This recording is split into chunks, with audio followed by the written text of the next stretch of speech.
안녕하세요, 오스틴입니다. 요즘 코로나로 도시를 떠나 외곽으로 사람들이 몰리면서 일부 지역 집가격이 상승하고 있습니다. 미국의 온라인 부동산 기업으로는 질로우, 레드핀, 리얼터.com 등이 유명한데 오늘은 레드핀이라는 회사가 어떻게 성장하고 있는지 확인해 보려고 합니다. 코로나로 집값이 폭락할까 걱정했는데 전 세계 집값이 오히려 상승한다고 합니다. 정말 예측을 하기가 힘드네요. 미국은 에이전트 피가 6% 정도 드는 것으로 알려져 있습니다. 예를 들어 50만 불짜리 집을 계약한다면 셀러가 3만 불을 내야 하는 것인데요. 만만치 않은 가격이죠.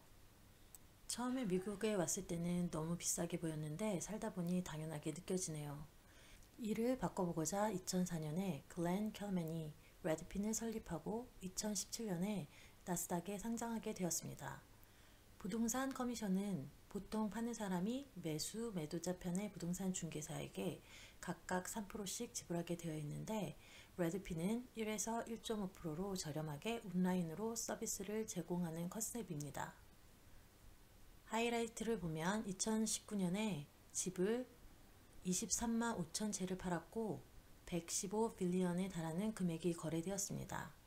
웹사이트에 오는 방문자들은 2018년 대비 23% 증가한 33 밀리언에 달합니다.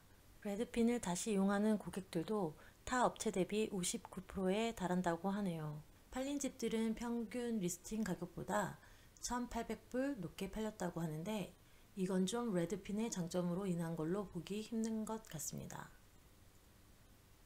2019년도에는 집을 파는 데 걸리는 시간이 보통 41일이었던 것이 레드핀의 경우는 36일 걸렸다고 자기네들이 더 빨리 팔았다고 하네요.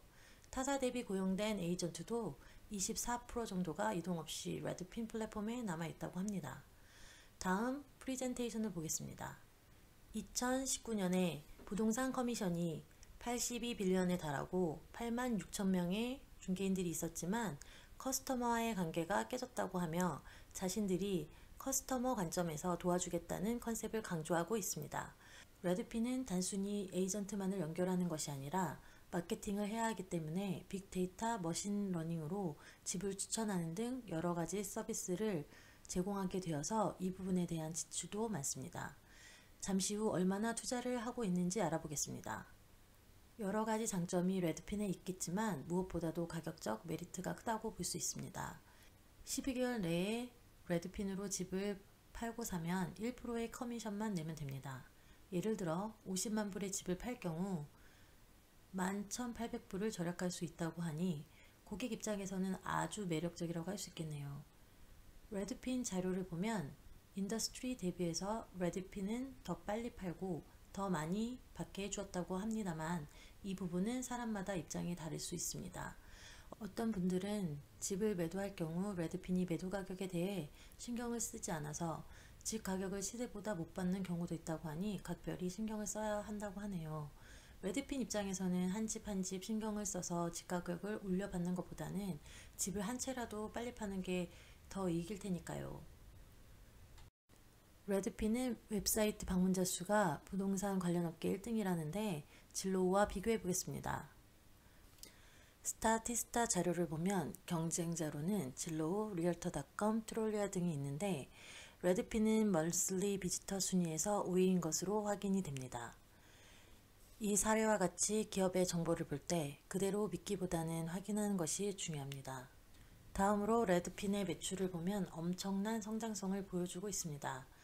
2019년에는 60%나 성장하였고 현재 전체 마켓의 약 1%를 차지하고 있습니다. 레드핀이 영업을 잘한다고 하는데 그 말이 방금 본 성장 그래프에 잘 나타나 있다고 봅니다.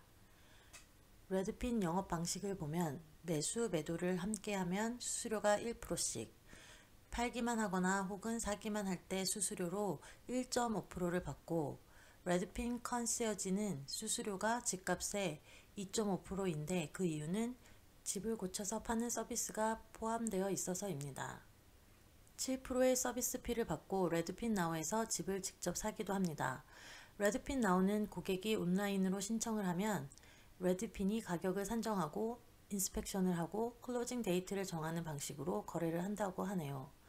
또 레드핀 다이렉트 오퍼에서는 집주인이 직접 오퍼를 할 수 있게 만들어서 집주인의 에이전트 비용을 줄이는 서비스도 있습니다.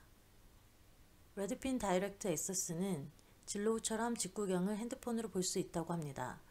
레드핀의 비전은 부동산 중개뿐이 아니라 모기지와 타이틀까지 다 아는 종합 서비스를 추구합니다. 아직 미국 전역은 아니지만 많은 곳에서 레드핀 모기지와 타이틀 서비스를 진행하고 있습니다.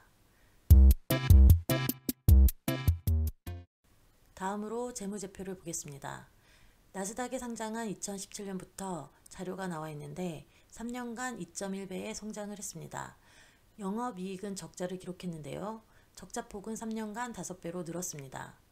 적자 금액은 대략 기술개발비 정도로 보이는데 나중에 기업이 안정기로 접어들면 기술개발비가 줄어들면서 적자폭이 줄어들 것으로 보입니다. 2018년 대비 2019년은 부동산 서비스로 21% 성장을 했는데 특이한 것은 부동산 수입이 435%나 늘었다는 것입니다. 이는 레드핀 나우를 통해 직접 레드핀에 판매한 주인들이 증가하였기 때문인 것 같습니다. 영업 비용을 보면 기술 개발비는 30% 증가를 한 약 70밀리언에 달해서 전체 비용의 9% 정도 됩니다. 마케팅 비용은 74%나 늘어서 역시 77밀리언에 달해서 전체 비용의 10%에 달합니다. 시장의 경쟁이 심해지고 있고 레드핀이 성장하기 위해서 어쩔 수 없이 지출해야 하는 부분이라고 봅니다. 2년간 분기별 데이터를 보면 매출 총이익은 대략 20% 선으로 보이고 있습니다. 기술 개발비도 9% 정도를 지출해왔고 마케팅 비용은 최근 많이 줄었으나 2019년 1분기에 30%나 지출한 적이 있습니다. 이는 2월에 레드핀 나우를 런칭하면서 마케팅 비용이 많이 올라간 것으로 보입니다. 덕분에 그 분기 적자폭도 많이 늘었습니다. 또 1, 2분기에 마케팅을 많이 하고 3, 4분기에 적어지는 경향을 보이는데요. 이건 미국의 학교가 9월에 시작해서 보통 3월에서 6월에 집을 많이 사고 팔아서 생기는 현상입니다. 2년간 웹사이트에 들어오는 사람들은 꾸준히 늘면서 18% 증가를 했고 그동안 거래 건수도 69% 증가하였습니다. 또 얼마나 에이전트들이 레드핀으로 오느냐도 중요할 텐데요. 2년간 안정적으로 유지를 하며 15% 증가를 하였습니다. 앞으로도 에이전트들이 이렇게 온라인 업체에 속하는 상황이 가속화되지 않을까 생각됩니다. 분기별 데이터 10Q를 보겠습니다. 작년 대비 6개월간 매출은 31% 성장을 했고 영업손실은 16% 감소를 했습니다. 주당 순손실을 보면 0.88달러에서 0.71달러로 감소했습니다. 아직 이익으로 전환하는 데는 시간이 좀 더 걸릴 듯 보입니다. 다음으로 캐시플로우를 보겠습니다. 역시 적자로 인해 영업으로 인한 캐시플로우는 107밀리언의 적자를 보입니다. 투자로도 116밀리언을 지출했고 파이낸싱으로 31밀리언을 빌렸습니다. 다음으로 최근 5년간 주가 차트를 보겠습니다. 2020년 코로나 이후 두 업체 모두 엄청난 성장을 한 것으로 볼 수 있습니다. 언택트주가 각광을 받으면서 온라인 서비스의 강점을 가진 두 업체가 220%가량 올랐습니다. 앞으로도 이런 추세를 이어갈 수 있을지 궁금해집니다. 매출과 순이익에 대해서 비교해 보겠습니다. 두 기업 모두 2019년에 엄청난 매출 성장을 했는데요. 매출 비중은 레드핀이 아직 진로우의 30%도 안 되네요. 그렇지만 영업이익은 두 기업 모두 적자입니다. 진로우는 305밀리언, 레드핀은 80밀리언이 적자입니다. 적자임에도 불구하고 주가가 이렇게 상승한다는 것은 기존의 부동산 에이전트 시장을 이러한 기업들의 플랫폼 안으로 끌어들여 올 것이라는 것으로 시장은 예상하고 있다고 볼 수 있을 것입니다. 자산을 보면 진로우는 6빌리언으로 레드핀의 10배가 넘고 자본 부채 또한 10배가 넘습니다. 현금 흐름을 보면 진로우는 레드핀 대비 6배만큼의 적자를 보고 있고 투자는 진로우가 레드핀 대비 4배 정도나 하고 있습니다. 파이낸싱으로 진로우는 1.6빌리언을 빌렸고 레드핀은 2019년 차입금을 상당히 줄인 것으로 나옵니다. 진로우가 파이낸싱으로 왜 그렇게 많은 돈을 빌렸는지 궁금해집니다. 역시 두 기업 모두 약 10% 정도의 영업 적자를 기록하고 있는데요.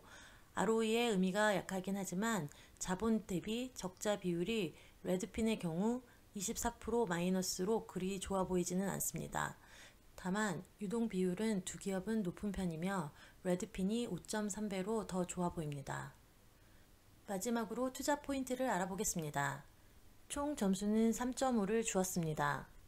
성장성은 별 5을 주었는데요. 3년간 매출이 2.1배 증가한 점, 2019년, 2018년 대비 매출이 60% 증가한 점을 들었습니다. 안정성으로는 별 4을 주었습니다. 유동 비율이 5.3배로 높고 부채 비율은 43%로 낮았으며 적자는 감소세 인점을 들었습니다.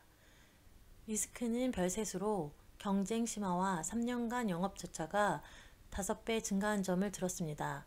물론 성장을 위해서는 어쩔 수 없는 비용 지출로 생각됩니다. 가격 지표로는 별 3을 주었습니다. PER은 마이너스로 생략하고 가격 대비 자산 비율인 PBR은 12.59, 가격 대비 세일즈 비율인 PSR은 4.83입니다. 경쟁 우위는 별 3을 주었는데요. 부동산 에이전트가 진로우나 레드핀 같은 플랫폼 업체로 들어올 수밖에 없는 가능성이 많다고 봅니다.